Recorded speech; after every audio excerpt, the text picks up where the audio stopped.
Any more gruesome testimony today as we hear about little CALYEEs in Maine and what they found. Dr. John Schultz on standby. And I know they, I think maybe even some of the non-human stuff probably are, because I wasn't there the entire time, so some of the other non-human bones may have already, that would have been transported, and we would have looked at those bones. I would have looked at those bones at the medical examiner's office as well. Oh, all right. We could go on to states ER. Do you recognize this as a photograph of some of the remains that were found? Yes, these are vertebrae. Hold on, before you describe it, we have to have it in it. No problem. At this time, I'm moving down to State Exhibit ER. You received an evidence of states number. Yeah, publish. May publish. All right, Dr. Schultz, what are we looking at in this photograph? We are looking at a number of vertebrae, so part of the spine. And what we can see here is the vertebrae are disarticulated, separated. They're not together anymore. There's no soft tissue. Thank you. There's no soft tissue. We can see roots growing throughout the vertebrae as well. And I would like to point out that because we're dealing with a child, and I mentioned earlier how when we grow, our bones do not grow as whole units. They grow in pieces to allow the growth. So what we can see here is all of these vertebrae, except for the furthest one on the right, they're in separate pieces. But what's very important about this picture, we can see here that in order for all Doctor, of the... let me start by saying, if you want to, that's a telestrator screen. Okay. If you need to refer to something, you can just touch the screen and circle it, and it will make a Oh, okay. mark. All right, So, thank you. All right, so I was saying the vertebra on my right, here we can see the back of the vertebra, so this is the body. What's interesting from my perspective when we look at this image, here's a vertebra where the body's separated. All the other ones are separated. And all of these bones were found in one location. So it would have to tell you that these bones were transported while they were still held together. Not only all the vertebrae held together, but the parts of the vertebra held together with some soft tissue. And was this particular set of bones found at a different location than the skull? Yes, these were found at a different location. And we'll discuss that more later, but that's significant in terms of how they got transported. Correct. All right. Go on to States Exhibit ES.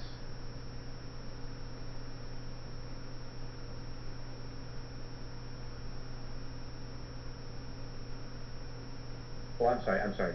My apologies. EW was the next one we worked on this. I apologize. Do you recognize this particular item? Yes. Is that a photograph of one of the bones found at your That's a photograph of a bone fragment. And so this time you're going to move to Evidence States Exhibit EW. You received an evidence of states number. May I publish? You may. This particular bone, again, we see a bone and then we see a manila envelope, I guess, with some writing on it. Is that what you're talking about, how each bone is documented as to where it came from? correct. Right. This also indicates 6 inches deeper below large roots. That's how they would indicate where they found it? They would have information on the bag now. On this one, I'm not sure, but this one may have actually been found in the sift, and what they were trying to do was locate where the person that recovered these remains was in what area of the site they were at. All right. So this was actually covered in sifting, not something that was found. I think so, because she says lane 5, but so that's why I think this may have been a sift bone. All right. So you said this is a fragment from another bone? Correct. All right. Just one moment. If we could have States Exhibit, let me unpublish, States Exhibit FA.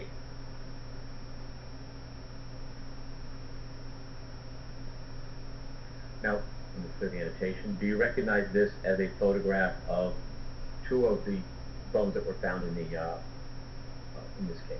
Yes. It's found moving evidence states exhibit FA. FA. There being no objection, it will be received in evidence the state's number.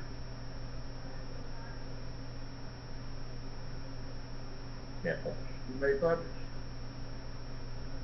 What are these bones that we're looking at in this exhibit? We're looking at right now the largest bones in the body. Those would be the shafts, the femora. So those would be your lower leg bones that attach to the pelvis. And does this, could we have a split screen between this and the last exhibit that we put in, which was EW, not EW? Now, in your opinion, do these two bones relate to each other? Yes, they do. If we look at the image with the two bones on the left, what we're looking at here, the top of the bones, these have actually been chewed on by animals. This bone here actually is a fragment that you can actually put right back into place there.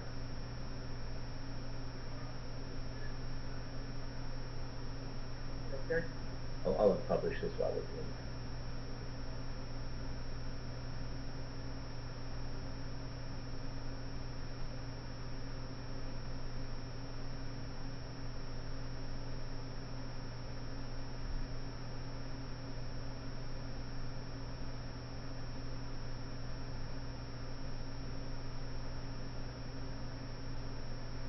Okay, well, you're seeing it for yourself there. And it's hard. It is hard to listen to this. Dr. Schultz now talking about the bones that were chewed on by animals. And he talked about how the body was intact when it was dropped off, wherever it was dropped off, whether initially in this park or otherwise. Beth Karras, I'm not going to lie to you, I'm having a hard time. How's everybody done there? Well, you know, you see Casey cannot look at this. I wouldn't be surprised if she has another moment where she needs to take a break. However, I don't think that the court would continue without her presence, even though theoretically the judge could have her waive her presence and continue the trial. It is a capital case, and I think he is probably going to err on the conservative side and not want to proceed if she's not present. I'm just speculating that she might have another bad day because of this. And there's going to be a full day of this, I would expect, because not just Dr. Schultz, but Dr. G, who did the autopsy, is expected to follow. She couldn't do the autopsy until they had collected as many of the bones as they believed they could find, and these bones were scattered. You heard the testimony that they were sifting. I was here that week when it was going on.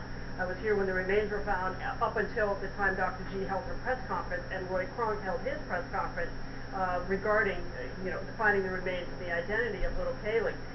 And so I expect that at some point the bones will be laid out on the autopsy table, reconstructing her body in the best way possible. But as we heard, it cannot determine the cause of death, exactly how she died. However, that's not fatal to the prosecution's case. Lacey Peterson, there was no cause of death, and Scott Peterson is still sitting on death row. Very good point to make there. Casey Jordan, we're going to keep watching Casey Anthony here. Like I said to Beth, I'm not going to lie to you. This is hard. This is hard for a lot of people to watch. People on my Facebook page are talking about how hard it is for them to watch, but they are also speculating about Casey Anthony. Are these real tears? Are these tears because she's missing her daughter? Because she feels guilty about what happened? Because she is in, are these tears for herself? Are these tears for her daughter? Are they even real tears at all? We'll never know that, will we, Casey Jordan? Oh, no, well, I guess I have too many forensics people on my Facebook fan page because they're not speculating. They've already passed sentence. They do not believe these are real tears. They are nominating her for an Academy Award. They think that her tissue should be patented by ShamWow because it lasts all day long and it never gets soppy and it never gets mascara on it. And she's looking at her. They're very hardcore cynics out there. I think the most reassuring thing, Christy, is we've heard from our producer in the courtroom, Michael Christian, that the jury is not paying attention to her. That is important. Whether you want to believe this is real or whether it's drama, I like to know that our jury is focused on the evidence, they're watching their monitors, they're listening to the witness. I have to say, if this is an act, the playing the victim and hiding in the shoulder of Dorothy Clay Sims is not going to work on a jury that is focused. They are concerned about the evidence in front of them.